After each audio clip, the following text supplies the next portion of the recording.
Panorama group, जो सोचता है वो करता है। आपके अपने सपनों का आशियाना।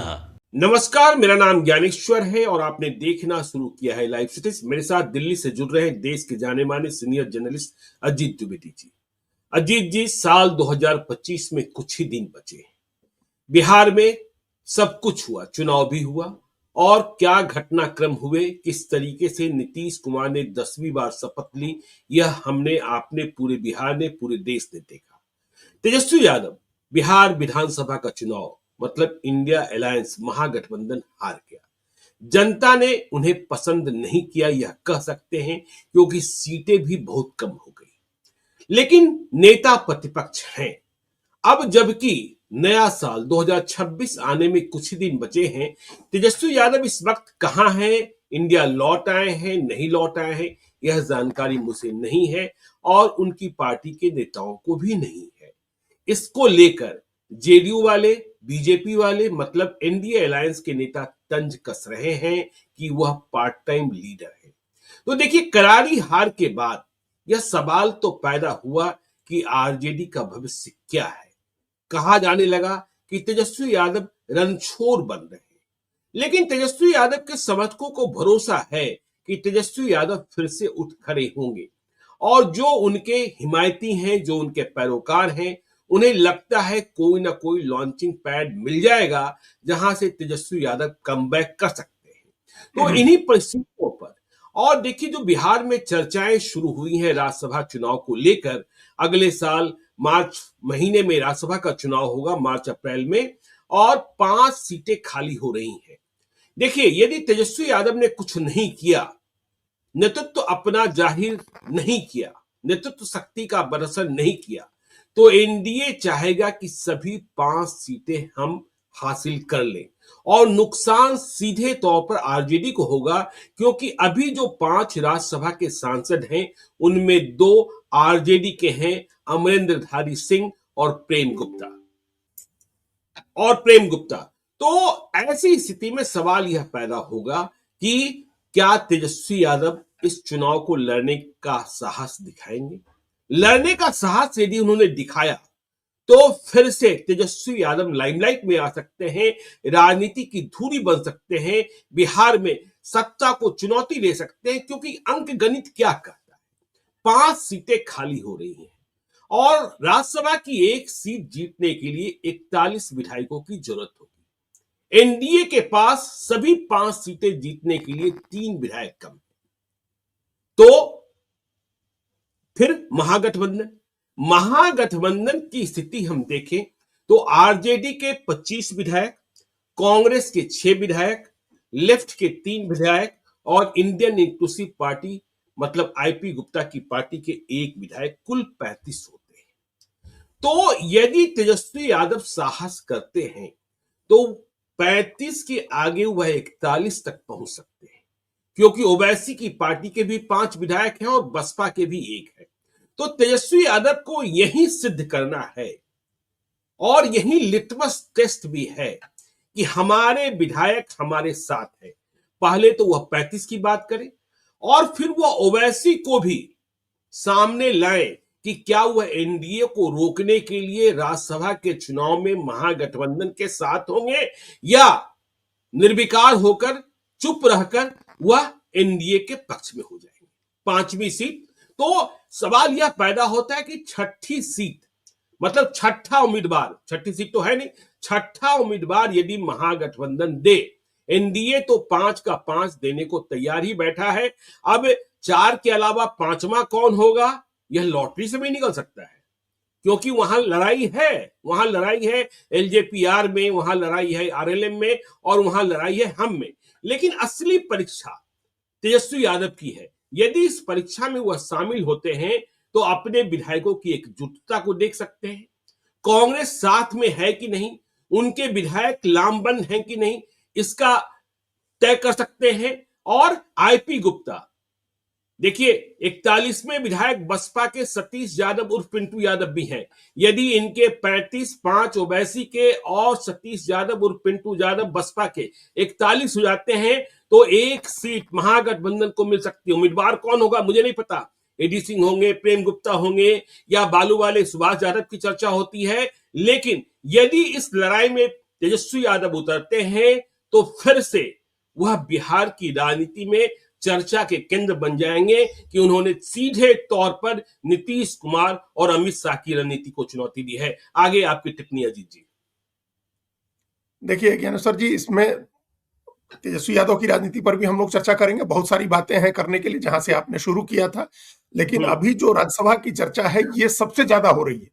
बिल्कुल, चुनाव होना है, सीटें खाली हो रही हैं, कुछ अप्रैल में कुछ जून में चुनाव होगा। उस समय मार्च में दो वार्षिक चुनाव होता है, जो बाइनल इलेक्शन होता है राज्यसभा का, वो दो वार्षिक चुनाव है। देश भर में कुछ 60 के करीब है, उससे ज्यादा सीटों पर चुनाव होगा। उसमें 5 बिहार के। कहीं की चर्चा अभी नहीं शुरू हुई है, देश के किसी राज्य की चर्चा अभी नहीं शुरू हुई है। उसके पहले बिहार की चर्चा शुरू हो गई है। और कुछ चुनाव नवंबर में भी हैं। 10 सीटों के चुनाव संभवतः नवंबर में है, जिसमें उत्तर प्रदेश की 9 सीटें हैं और एक उत्तराखंड की। लेकिन पहले जो सीटें जो बाइनल इलेक्शन है, द्विवार्षिक चुनाव है, वो अप्रैल में होगा, मार्च में होगा। अप्रैल में सीटें खाली हो रही है। सिर्फ बिहार की चर्चा हो रही है। और बिहार की भी चर्चा इस वजह से हो रही है क्योंकि एक सीट का मामला वहां उलझा हुआ है और एनडीए के 3 घटक दलों के बीच में अभी से उसको लेकर के खींचतान शुरू हो गई है।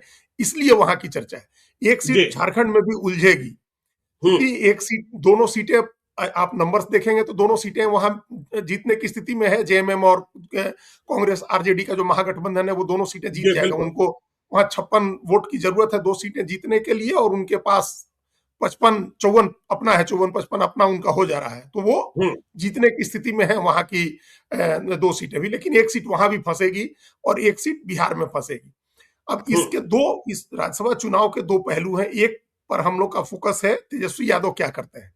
बिल्कुल, तेजस्वी यादव के लिए ये राज्यसभा का चुनाव कमबैक करने का वो मोमेंट हो सकता है जो टर्निंग पॉइंट साबित हो सकता है आगे के 5 साल की राजनीति का। देखिए आगे 5 साल क्या कहें, 3 साल की राजनीति कहेंगे, क्योंकि 26 में चुनाव होगा और 29 में फिर लोकसभा के चुनाव है। तो 3 साल आप किस आधार पर लड़ेंगे। आपको 3 साल लड़ने के लिए, अपने कार्यकर्ताओं का मनोबल बनाए रखने के लिए, अपनी पार्टी को एकजुट रखने के लिए ये एक मौका है जब आप अपना दम दिखाएं।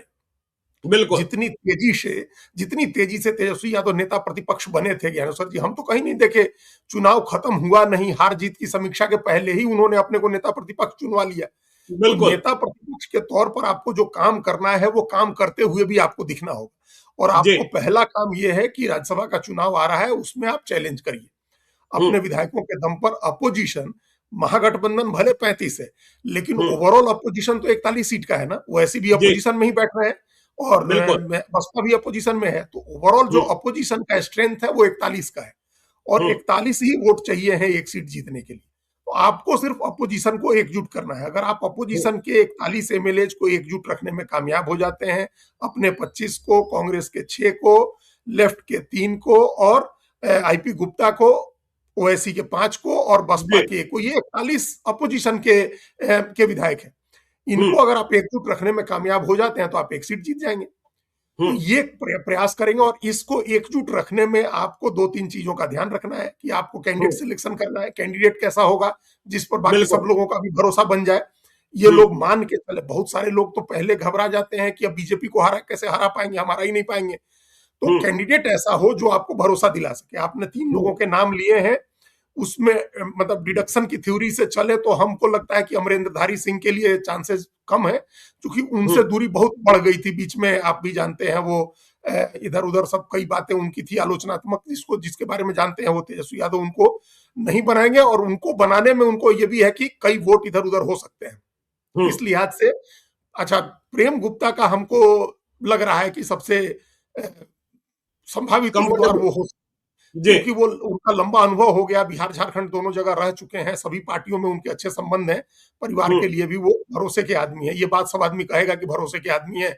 इतने दिनों से लालू यादव के साथ रहे, तमाम उतार चढ़ाव देखे, फिर भी वो लालू यादव के साथ रहे। तो उनकी संभावना बन रही है कि उनको आप उम्मीदवार देंगे।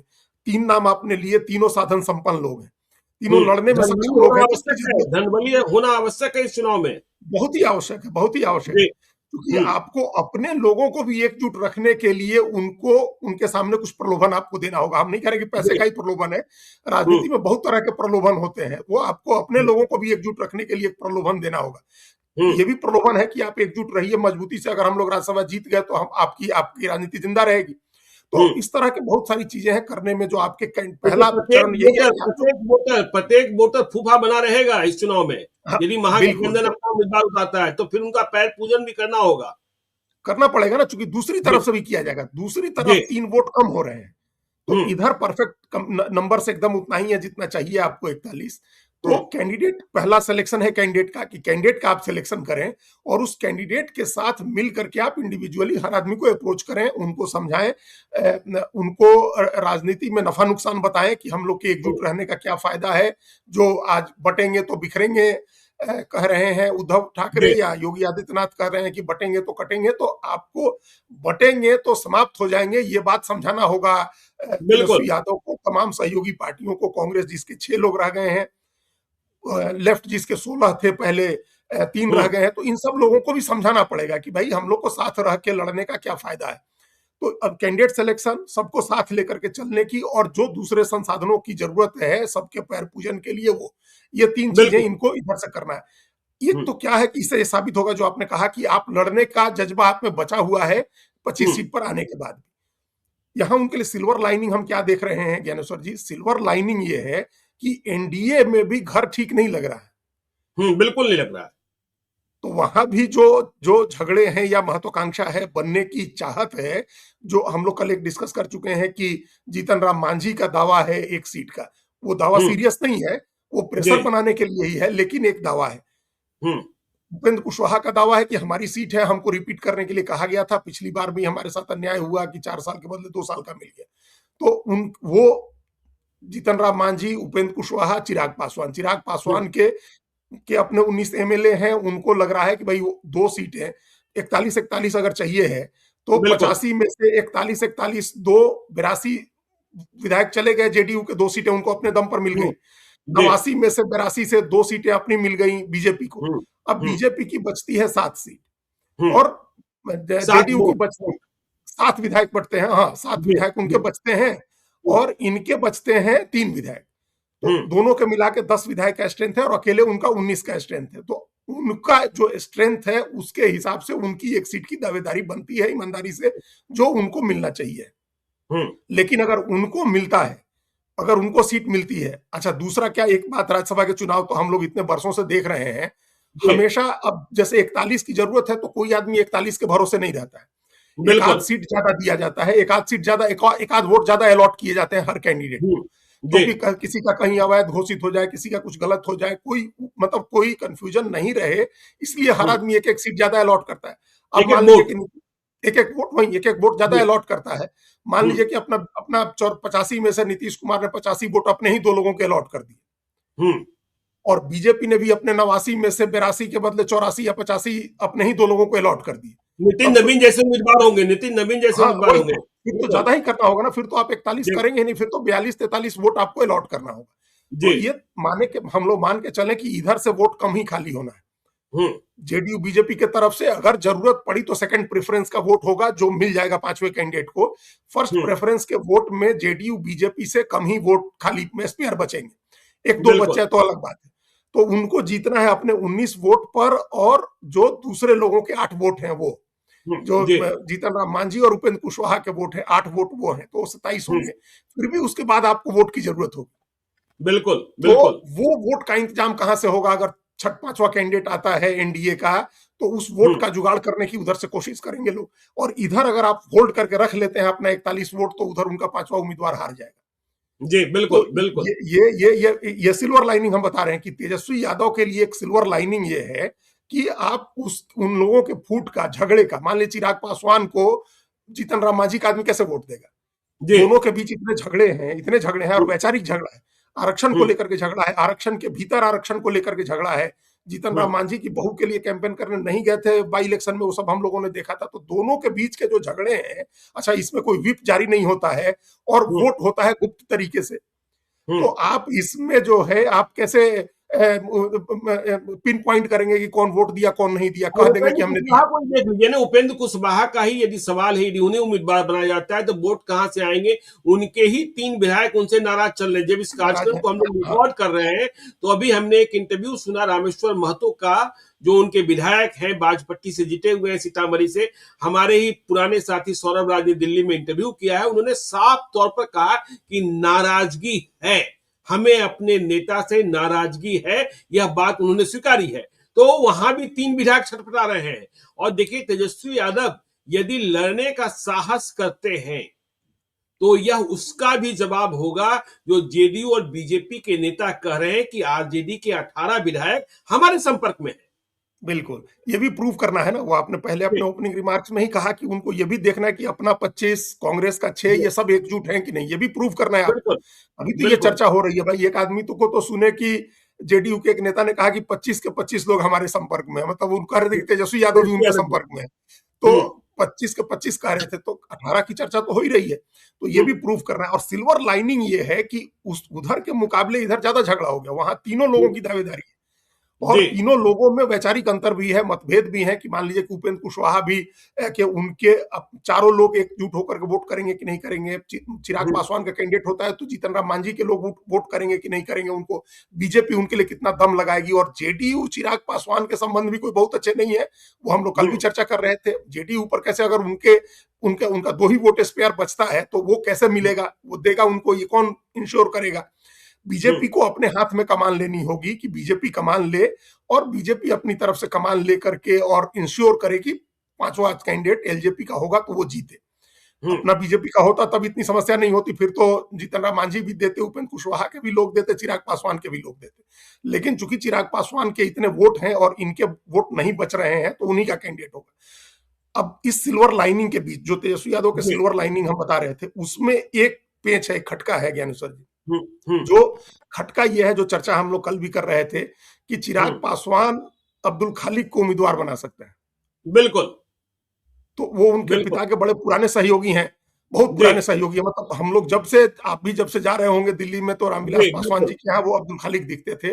पढ़े लिखे समझदार आदमी हैं, अंग्रेजी में कॉलम लिखते हैं और समझदारी के साथ लिखते पढ़ते हैं। अब अगर अब्दुल खालिक भरोसे के आदमी है, अब भाई जब 0 पर आ गए थे, एक अकेले थे चिराग पासवान, तब भी उनके साथ रहे, तो वो मामूली बात नहीं है ना। ऐसी ऐसा कमिटमेंट कहाँ मिलता है। और रामविलास पासवान जब हार गए तब भी साथ रहे, तब भी साथ में थे। तो अगर अब्दुल खालिक उम्मीदवार होते हैं ज्ञानेश्वर जी, तब ओवैसी के 5 विधायक क्या करेंगे? बिल्कुल, बिहार से एक मुस्लिम राज्यसभा एमपी भेजने के लिए वोट करेंगे, या एक मुस्लिम को हरवाने के लिए वो वोट करेंगे आरजेडी के उम्मीदवार को। तो ये जो कॉन्फ्लिक्ट ये वहां पैदा होगा मुस्लिम उम्मीदवार होने पर, देखिए ओवैसी के लिए तो मुसलमान फर्स्ट होना चाहिए ना, कि मुस्लिम फर्स्ट होना चाहिए। अच्छा, और वो भी मुसलमान बीजेपी का नहीं, एलजेपी का है। तो वो 5 वोट तो ओवैसी के 5 वोटों की। चिराग पासवान को पिता रामविलास पासवान की बातें बहुत याद रहती है।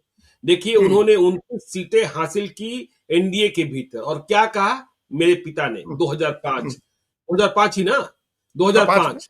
हाँ, और फिर देखिए 2005 का वह किस्सा भी याद रखना चाहिए जब आपने अब्दुल खालिक की बात कर दी कि उन्होंने लालू यादव के सामने क्या शर्त रखी थी, आप किसी मुसलमान को मुख्यमंत्री बना दीजिए, हाँ मैं समर्थन देने को तैयार हूँ। हाँ, तो फिर तो ओवैसी के सामने धर्म संकट पैदा हो ही जाएगा। पैदा होगा ना कि भाई रामविलास पासवान की विरासत, रामविलास पासवान या उनके बेटे कभी भी कोई उस तरह का कम्युनल ना बयान देते हैं ना कम्युनल पॉलिटिक्स करते हैं। और मुस्लिम कैंडिडेट अगर होता है तो ये धर्म संकट होगा। हो सकता है कि वो ऐसे ही अपना पल्ला झाड़ लें, विधायकों पर छोड़ दें कि भाई अंतरात्मा की आवाज पर वोट करिए, जैसा आमतौर पर होता है। उस समय आरजेडी के उम्मीदवार के बदले हमको जैसा लग रहा है कि उनकी प्राथमिकता एक मुस्लिम राज्यसभा में एमपी भेजने की होगी। तो फिर यहाँ एक झटका हो गया, फिर इधर एकदम से 5 वोट का आपको नुकसान हो गया। बिल्कुल, तो ये उतार चढ़ाव होंगे। दोनों तरफ के जो फॉल्ट लाइंस हैं हम लोग उस पर चर्चा कर लिए। उधर के फॉल्ट लाइंस हैं, उधर का फॉल्ट लाइन चिराग पासवान के साथ मांझी का झगड़ा है, या उपेंद्र कुशवाहा की नाराजगी है, उनकी पार्टी में टूट है, एक फॉल्ट लाइन वो है। इधर की फॉल्ट लाइन ये है कि अगर मुस्लिम कैंडिडेट देते हैं चिराग पासवान तो ओवैसी का फॉल्ट लाइन है। दूसरी पार्टियों के भी मुसलमान एमएलए की फिर कोई गारंटी नहीं होगी, कांग्रेस के भी और आरजेडी के भी, कि वो क्या करेंगे, उनकी भी गारंटी नहीं होगी, क्योंकि इसमें व्हिप तो होता नहीं है। तो ये एक इनको नुकसान है। इसमें फिर इनके पॉलिटिकल एक्यूमेन की, इनके पॉलिटिकल मैनेजमेंट की भी और परीक्षा होगी तेजस्वी यादव के, कि आप किस तरह से मैनेज करते हैं, इस बात को कैसे मैनेज करते हैं। दोनों ही स्थितियों में ज्ञानेश्वर जी छोड़ देना कोई विकल्प नहीं है कि बिल्कुल हम छोड़ बिल्कुल। देंगे, कि नहीं लड़ेंगे, वो लोग जीत ही जाएंगे, या हम नहीं जीत सकते हैं, या लड़के क्या हासिल हो जाएगा। ये नहीं ठीक होता। लड़के तो लोकसभा विधानसभा में भी आपको कुछ भी हासिल नहीं हुआ, हम्म लड़के तो लोकसभा में भी कुछ भी हासिल नहीं हुआ। 40 में क्या 4 सीटें मिली आपको, 5 सीट, 9 हम्म सीट टोटल आप लोग जीते, समूचा इंडिया ब्लॉक। विधानसभा में लड़के आप समूचा आपका गठबंधन 35 सीट जीता, तो हासिल तो उसमें भी कुछ नहीं हुआ। हम्म लेकिन लड़े ना, पूरी ताकत से लड़े, सभी सीटों पर लड़े। तो इसमें भी पूरी ताकत से लड़ने की कोशिश उनको कर लड़ना चाहिए है, जीत हार छोड़ करके, और पूरी ताकत लगा के लड़ना चाहिए। उनके फॉल्ट लाइंस का अगर आप फायदा उठा सकते हैं तो वो उठाना चाहिए है, चूंकि वो उठाएंगे। लड़के अच्छा कैंडिडेट दे करके और अपने को एक मजबूत ग्राउंड पर स्टैब्लिश करने की कोशिश तेजस्वी यादव को करनी चाहिए है। ये मौका हो, क्योंकि इसके बाद फिर मौका नहीं मिलेगा। अजीत जी, ये यही तो यह भी स्पष्ट होगा ना कि देखिए, जो कांग्रेस के साथ रिश्तों में खटास आई है, चुनाव बिल्कुल के वक्त भी आ गया था कि भाई जब राज्यसभा के चुनाव की बात आती है, और राज्यसभा का चुनाव कांग्रेस के लिए भी महत्वपूर्ण होता है क्योंकि उच्च सदन है, तो क्या राहुल गांधी और तेजस्वी यादव की बॉन्डिंग, हम लोगों ने देखा किस तरीके से सीटों का बंटवारा हुआ। तेजस्वी से दिल्ली में राहुल गांधी ने मुलाकात नहीं की थी, फिर कैसे एक दूसरे लड़ते रहे, झगड़ते रहे, और चुनाव के नतीजों के बाद प्रशांत किशोर से प्रियंका गांधी की मुलाकात। तो तेजस्वी यादव और कांग्रेस के बीच रिश्ते, क्या तेजस्वी यादव के उम्मीदवार पर कांग्रेस भरोसा करती है? तेजस्वी यादव और राहुल गांधी में बातचीत होती है, और प्रियंका गांधी से जो बातें आगे चल रही है प्रशांत किशोर की, उसका क्या सब कुछ पता चल जाएगा, यही तो पता चल जाएगा। बिल्कुल पता चल जाएगा। कांग्रेस के साथ संबंध देखिए, हम पहली बार पहले ही झारखंड को इसलिए जोड़े थे जी। क्योंकि झारखंड में 4 विधायक हैं आरजेडी के भी, हम्म और वहां जो राज्यसभा की एक सीट पर कांग्रेस दावा करेगी। हम्म 2 बार से कांग्रेस दावा कर रही है राज्यसभा सीट के लिए। पिछली बार जब राज्यसभा का चुनाव हुआ था, जब महुआ माझी गई थी राज्यसभा, तब तो हम्म सोनिया गांधी ने बुला करके हेमंत सोरेन से बात की थी, और यहां से जाकर के हेमंत सोरेन ने अपना कैंडिडेट दे दिया था। हम्म अभी की स्थिति यह है कि 16 कांग्रेस के हैं, 4 आरजेडी के हैं। इनके अपने 20 विधायक होते हैं इन 2 पार्टियों के। हम्म अगर दोनों मिल करके वहां दबाव डालते हैं कांग्रेस की एक सीट के लिए, तो हो सकता है कि जेएमएम एक सीट उनके लिए छोड़े। अगर दोनों सीटें मिल जाएंगी वहां महागठबंधन को। हम्म अभी क्या बीच में एक चर्चा, एक छेपक की तरह आप बता दें अपने दर्शकों को, क्योंकि आपने भी देखा होगा बीच में एक चर्चा हो रही थी ना कि हेमंत सोरेन बीजेपी के साथ चले जाएंगे। बड़ी जोर से इस बिल्कुल बात की अफवाह बिल्कुल। उड़ी थी। दिल्ली आए थे वो, जी। 5-6 दिन दिल्ली में रहे थे वो। हालांकि अपने ससुर के, उनके ससुर बीमार थे, वहां मेदांता में भर्ती थे, उसके लिए आए थे। लेकिन चूंकि किसी को जानकारी नहीं थी, तो ये चर्चा उड़ी कि वो बीजेपी के लोगों से भी मिले हैं। तो वो हम्म चर्चा इसलिए भी चली थी क्योंकि जो प्रदेश अध्यक्ष रहे हैं बिहार के सह प्रभारी हैं दीपक प्रकाश, उनकी राज्यसभा खत्म हो रही है, और हम्म वहां अगर बीजेपी जेएमएम साथ नहीं होंगे तो राज्यसभा बीजेपी को अकेले नहीं मिलेगी, तो उनकी हम्म राज्यसभा समाप्त होने वाली है। एक हम्म राज्यसभा वहां दोनों राज्यसभा महागठबंधन को मिलनी है, कांग्रेस को एक मिल जाए इसकी कोशिश हो रही है। तो हम्म दोनों को मिला करके आप लड़िए, दोनों को, बिहार झारखंड को मिला करके आप समीकरण बनाइए। ऐसा समीकरण बनाए कि यहाँ भी महागठबंधन एकजुट होकर के वोट करे, वहां भी महागठबंधन एकजुट होकर के वोट करे।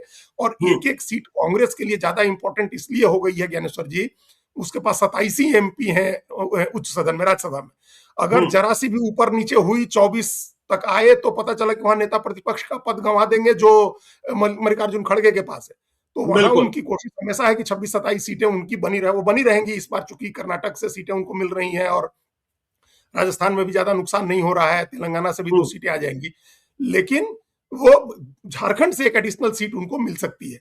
इसके हम्म लिए दोनों को मिलकर के तेजस्वी यादव, हेमंत सोरेन, कांग्रेस पार्टी, लेफ्ट के लोग, आजकल तो दीपांकर भट्टाचार्य मुख्य सलाहकार की भूमिका निभा रहे हैं राहुल गांधी की। अक्सर उन दोनों की मुलाकातें हो रही है। जो हम्म सीताराम येचुरी वाली जगह थी वो दीपांकर भट्टाचार्य ने ले ली है राहुल गांधी के यहाँ। तो हम्म ये सब लोग मिल करके, जरूरत पड़े तो वैसी से बात करिए, बात करके इन लोगों को एक, दोनों जगह 2 सीट राज्यसभा की झारखंड में, एक बिहार की लेने की कोशिश करनी चाहिए। ये एक झटका देने के लिए एनडीए को, जो उसका विनिंग स्ट्रीक है उसको तोड़ने के लिए, आपका जो मनोबल गिरा है उसको हाई करने के लिए, ये एक बड़ा मौका हो सकता है कि आप इसका इस्तेमाल करें। आपने कहा अब अजीत जी मिलकर, एक शब्द आपने कहा मिलकर। देखिए मिलकर, यह शब्द जो है ना, यह असंभव है आरजेडी के भीतर। देखिए आरजेडी के जीते हुए 25 विधायक, उनमें तेजस्वी यादव भी शामिल है, बाकी जो 24 है उनमें से कईयों से हमारी पिछले दिनों बातचीत हुई, बातचीत होती ही रहती है। हमने पूछा तेजस्वी यादव से संवाद है, तेजस्वी यादव कहाँ है, पता है, तेजस्वी यादव से बातचीत हो रही है? लोगों ने कहा कोई संवाद नहीं है, कोई बातचीत नहीं हो रही है। तो जब आप अपनों से बातचीत नहीं करेंगे तो फिर कैसे होगा? इतनी बड़ी लड़ाई है, लॉन्चिंग पैड है, आप कमबैक कर सकते हैं, लेकिन सबसे पहले आपको अपनों का भरोसा जीतना होगा। घर में ही भरोसे का संकट है, घर में ही भरोसे का संकट है लालू फैमिली में, लेकिन अपने विधायकों को यह साबित करना, अपने विधायकों के समक्ष यह साबित करना कि हम तुम्हारे लिए लड़ेंगे, तुम हमें छोड़कर मत जाओ, हमारे साथ रहो, हर लड़ाई में भविष्य हमारा, यह तो बताना होगा ना। बिल्कुल बताना होगा ये तो, और पहले दिन से बताना चाहिए था। छोड़ के भागने की बजाय अगर वो घूम रहे होते, बिहार में मौजूद रहते, लोगों से मिल रहे होते, तो इस तरह से भरोसे का संकट नहीं खड़ा होता। इसलिए हमने कहा ये अब पहला पार्ट है जो आपने अपना जो इंट्रोडक्शन में कहा, उसका पहला पार्ट ये था कि तेजस्वी यादव कहाँ चले गए और क्या राजनीति कर रहे हो। वो नेता प्रतिपक्ष बन गए, आनंद फानन में बन गए, उधर विधायक दल का नेता, मुख्यमंत्री चुना जाए, विधायक दल का नेता एनडीए का चुना जाता, उसके पहले वो नेता अपने नेता चुना गए थे, चुन करके अपने को नेता प्रतिपक्ष बना दिए। तो आप भूमिका कौन निभाएगा? चुन दिए गए नेता प्रतिपक्ष। तो देखिए कितनी, अभी पहले हम लोग जो बात कर रहे थे कि उनका जो 10 सर्कुलर रोड है वो घर खाली होना है, वो घर खाली होने की तस्वीरें आई कि कई सामान उठा करके रात में ले जाया जा रहा है। पिता यहाँ हैं जिनकी आंख का ऑपरेशन कैटरेक्ट का हुआ, मीसा भारती उनके साथ खड़ी थी। तो मतलब मीसा भारती और लालू यादव सब लोग दिल्ली में हैं, तेजस्वी यादव पता नहीं कहाँ हैं, और अकेले राबड़ी देवी वहां हैं पटना में, जो घर खाली कराना है या जो भी शिफ्टिंग है या इसमें अकेले वो कर रही हैं। तो एक तो ये भी लोग देख रहे हैं ना कि आप कैसे जिम्मेदार बेटे हैं कि आप इन मौके पर ना पिता के साथ है ना माता के साथ है। बिल्कुल ये सवाल तो उठेगा ना कि इस स्थिति में आप कहाँ हैं, फिर आप पार्टी के साथ भी नहीं है। ये एक समय, एक बार हम लोग देखे थे, राहुल गांधी के बारे में ऐसी खबरें आती थी, वो सबैटिकल पर चले गए थे, सबैटिकल की अब महीनों गायब रहे थे, वो गुप्त प्रवास में थे, ऐसी जगह चले गए, किसी को पता ही नहीं है। तो यही बात, यही सीखे हैं क्या तेजस्वी यादव राहुल गांधी से? और मुझे तो यह बात समझ में नहीं आती है। देखिए यह जो कार्यक्रम बना इतना लंबा विदेश प्रवास का, देखिए तेजस्वी यादव ने तो पहले क्या सोच रखा था कि 18 नवंबर को हम मुख्यमंत्री पद की शपथ लेंगे, तो तब जो प्लान था उस प्लान के हिसाब से तो वह कहीं नहीं जा सकते थे, बिहार में ही उनको रहना था, बिहार की जनता की सेवा करनी थी मुख्यमंत्री की हैसियत से। लेकिन हाल से क्या आप इतने सदमे में चले गए कि आपको लगा कि हम बिहार ही छोड़ दें? क्योंकि 14 नवंबर के पहले इतने लंबे प्रवास या इतनी लंबी छुट्टी का प्लान आपने तय नहीं किया होगा। मौर्य होटल का हुआ कॉन्क्लेव भी याद कीजिए कि संजय यादव पूछ रहे थे सवाल तेजस्वी यादव से कि जब आप शपथ लेंगे तो क्या प्रधानमंत्री मोदी को बुलाएंगे? तो किसी ने कहा कि क्या शपथ तय है? तो उन्होंने कहा इसमें कंफ्यूजन ही क्या है। तो यह विदेश में जाने का, विदेश में इतनी लंबी छुट्टी का कार्यक्रम पहले नहीं बना होगा, लेकिन हाल के बाद इतनी लंबी छुट्टी, यह कौन सी बात हो गई? हाँ वही तो। और ये कोई आप कॉर्पोरेट के आदमी हैं, आप कोई यूरोप अमेरिका में रहते हैं कि आप क्रिसमस की और ईयर एंडर की इतनी लंबी छुट्टी मनाएंगे? आप राजनीति में हैं जो 24 घंटे का बिजनेस है। देखिए इसी, जब आप छुट्टी पर थे उसी बीच भारतीय जनता पार्टी ने कितना काम कर दिया, क्या सारा नैरेटिव बन रहा है। प्रधानमंत्री के दौरे उन राज्यों के शुरू हो गए जहां चुनाव होने, प्रधानमंत्री पश्चिम बंगाल चले गए, असम चले गए, मतलब बैठे नहीं, जबकि उनको अभी इसकी कोई जरूरत नहीं है, लेकिन उनके चुनाव के दौरे शुरू हो गए, बड़ी परियोजनाओं की घोषणा शुरू हो गई, राष्ट्रीय कार्यकारी अध्यक्ष नियुक्त कर दिया गया, उसकी नई टीम बनाई जानी है, 2 बड़े बिल पिछले सत्र में पास कराया गया। एक मनरेगा की जगह जी राम जी का बिल आया और एक जो शांति बिल आया परमाणु ऊर्जा का, दोनों बड़े बिल है, 2 बड़ी चर्चाएं हुई। तो सब कुछ चलता रहा, सब कुछ। यहाँ कोई यूरोप नहीं है ना हम लोगों का कि हम लोगों के यहाँ 15 दिन 20 दिन 1 महीने के लिए सब कुछ बंद हो जाता है क्रिसमस पर और नया साल पर। यहाँ तो लगातार सारी राजनीति चल रही है उसी तरह से, और आप उस राजनीति के बीच गायब हो गए। तो ये सबैटिकल वाली चीज आपको राहुल गांधी से नहीं सीखनी चाहिए, उनमें और भी अच्छी चीजें हैं जो सीखी है, ये चीज छोड़ दीजिए। ये वो भी छुट्टी मनाने चले जाते हैं, बिना बताए चले जाते हैं। अपनी एडवांस टीम को, जो एएसएल है उनके साथ जो एडवांस सिक्योरिटी इंटेलिजेंस के लोग हैं, उनको पता नहीं चलता है कि आप कहाँ जाने का प्लान कर रहे हैं। तो ये, और लोकसभा सत्र के बीच में वो भी जर्मनी चले गए थे जब मनरेगा की जगह जी राम जी बिल पर बहस हो रही थी। तो ये कोई अच्छी बात नहीं है। आप लगातार जमीन पर रहने की, अभी आप होगा जब आपका टाइम आ जाएगा आप भी जाइएगा घूमने। देश के गृह मंत्री एक विदेश दौरे पर आज तक नहीं गए, अमित शाह एक विदेश दौरा करने नहीं गए। आप बताइए कितनी बार ममता बनर्जी को लोगों ने देखा है विदेश जाते, वो मुख्यमंत्री हैं, जबकि वो लोग नहीं जाते हैं। अपोजिशन का आदमी तो बिल्कुल ही नहीं जाता है, कभी साल में एक आध बार चले गए आप। तो आप फैमिली मैन दिखना चाहते हैं, आप एंग्री यंग मैन भी दिखना चाहते हैं, आप बिहार का भविष्य भी बनना चाहते हैं, और उसके हिसाब से आपकी राजनीति होती नहीं है। तो ये अभी एक जो नेता प्रतिपक्ष की आपने भूमिका ली है, उस भूमिका का निर्वहन करना चाहिए था। माता पिता के साथ का भी अपने बेटे की भूमिका का भी निर्वहन करना चाहिए था। बीजेपी से लड़ाई के लिए जो तैयारियां करनी थी उसकी तैयारी आपको करनी चाहिए थी, और वो नदारद है। तो अभी भी अगर अब हो सकता है तो नए साल में ही आएंगे। अब क्या अगले 3-4 दिन में थोड़े वो क्या आएंगे, अब तो नया साल मना के ही आएंगे। क्या लगता है आपको? बिल्कुल बिल्कुल बिल्कुल बिल्कुल। कुछ लोग तो कह रहे हैं कि आ गए हैं, लेकिन आए हैं कि नहीं आए या किसी को पता नहीं। और देखिए इस बीच सोशल मीडिया पर एक फोटो हाँ, वायरल हो रही है। मुझे तो लगता है कि वह एआई जनरेटेड फोटो है, लेकिन उस फोटो के कारण भी वह ट्रॉल हो रहे हैं। क्यों? जो भाव भंगिमा है, क्रिसमस की ड्रेस है, तो यदि वो फोटो सच नहीं है तब भी सार्वजनिक जीवन में है, आपको जनता को बता देना चाहिए था। एक ताजी तस्वीर जारी कर देनी चाहिए हाँ, थी कि आप कहाँ हैं, और उस हाँ। बहाने आप शुभकामना संदेश जारी कर देते। ठीक बात है, ठीक बात है। ये एकदम आपने बिल्कुल उनकी गैरहाज़िरी से ही ये बात उठी ना, जो आप कह रहे हैं जी, कि उनकी बिल्कुल। गैरहाज़िरी से, उनके नहीं सामने होने से ही तो ये लोगों को वो फ़ोटो वायरल कराने का और इनको ट्रोल करने का मौका मिला, जिसमें वो, उनकी पत्नी, दोनों बच्चों का हुँ, मुँह ढक दिया गया है, लेकिन सब क्रिसमस के ड्रेस में हैं। और एक बिल्कुल। एक एक तस्वीर इसके पहले आई थी, बर्थडे का केक काटते हुए, उसमें भी लोग दिखा रहे थे कि बैकग्राउंड में ईसा मसीह की तस्वीरें हैं। हो सकता है हुँ, सब एआई जनरेटेड हो चुकी है। आजकल बहुत ही डीप फेक चल रहा है, बहुत डीप फेक वीडियो और डीप फेक फोटोज बन रहे हैं।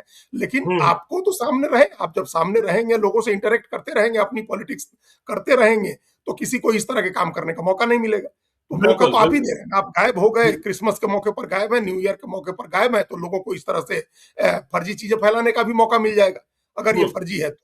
तो ये इन सब चीजों का भी जवाब देना, और हर चीज का जवाब ये होता है कि आपकी मौजूदगी, जनता के बीच आपकी मौजूदगी, वही हर चीज का जवाब होता है। हुँ। तो लोग क्या लेकिन कह के देखना ट्रोल कर रहे यह हैं, भी आपने होगा देखा ना कि ज्ञानेश्वर चूड़ा जी, दही लोग क्या कह के ट्रोल कर रहे हैं? देखना यह भी होगा कि तेजस्वी यादव इस बार चूड़ा दही का भोज करते हैं कि नहीं करते हैं। देखिए लालू वही, यादव ने ऑपरेशन कराया है, लालू यादव ने ऑपरेशन कराया है, और कल हमने देखा तेज प्रताप यादव चूड़ा दही का भोज कर रहे हैं इस बार। हुँ, देखिए तो वही तो, हाँ, ये पिता के उसको लोग यही कह के ट्रोल कर रहे हैं कि लालू यादव जी, होली का त्योहार मनाते थे और हुड़दंग, होली वाला हुड़दंग कराते थे, लालू यादव छठ का त्योहार मनाते थे और उनका बेटा क्रिसमस मना रहा है। तो ये कह के भी लोग ट्रोल कर रहे हैं। बिल्कुल। तो ये सब इसलिए हो रहा है क्योंकि आप उस लीगेसी को, उस परंपरा को, अपने पिता की विरासत के हिसाब से काम नहीं कर रहे हैं और गैरहाजिर है, सीन से गायब है। आप सीन में रहिए, हुँ, सामने रहिए, लोगों के हारना जीतना लगा रहता है। 2 सीटों से भारतीय जनता पार्टी आज इतनी बड़ी पार्टी हुई है, ये समझने की बात है, ये कोई कहने की बात नहीं है। वो नेता है, उनको पॉलिटिकल हिस्ट्री पता होगी। नीतीश कुमार 5 सीटों से आज 5 सीट कहाँ से, पहुँचे 5 हैं? सीट, 5 सीटों, 5 हाँ, सीट, लगातार। 5 जी, जीते, बिल्कुल। फिर 34 जीते, फिर 55 जीते, फिर मतलब किस तरह से ग्रेजुअली वहां तक पहुंचे हैं, ये उनको पता है बिल्कुल। वो हिस्ट्री। तो चलिए लगे रहिए तेजस्वी जी, तभी बिहार में आपकी जीत कभी संभव हो पाएगी, और यह मौका है जहां से आप कम बैक कर सकते हैं यदि आप हिम्मत करते हैं तो। हिम्मत करेंगे नहीं करेंगे यह आने वाले दिनों में पता चलेगा, और हम बिहार की जनता को, अपने सुधी दर्शकों को बताते रहेंगे। आप देखते रहिए लाइव सिटीज को। यदि अब तक आपने हमारे यूट्यूब चैनल लाइव सिटी को सब्सक्राइब नहीं किया है तो जरूर कर लीजिएगा, और यदि इस वीडियो को आप फेसबुक पेज के माध्यम से पेज को लाइक कीजिएगा, हैंडल एक्स पर भी हमें फॉलो कीजिए। धन्यवाद।